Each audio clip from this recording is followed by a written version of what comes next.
Are we prepared for that one night? Not one night, 100 years, Allah knows best, but for that night that all of us will have to spend in, yes or no, that grave.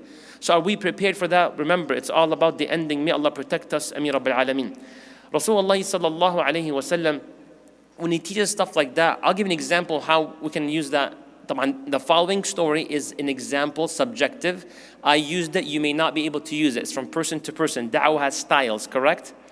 So one time I went to a masjid and they have like a youth room, like computers, laptops, PlayStation, etc.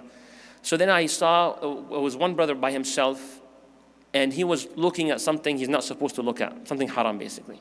And it was not like extremely haram what I'm referring to. It was actually some like social media, but the pictures of the opposite gender, not really dressed modestly at all.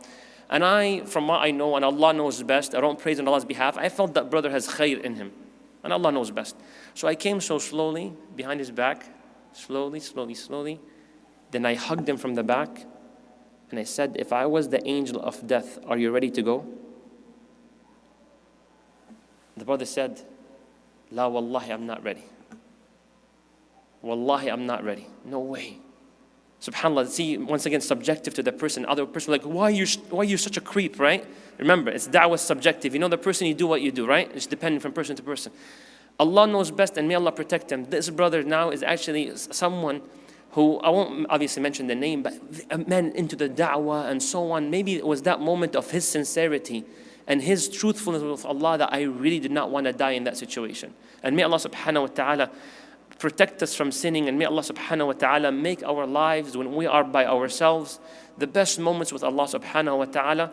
And I pray to Allah to forgive us with the moments that when we are all by ourselves and we mess up, may Allah forgive us for these moments. And I pray to Allah to allow us to make up for these bad moments also in person and privately with Allah subhanahu wa ta'ala.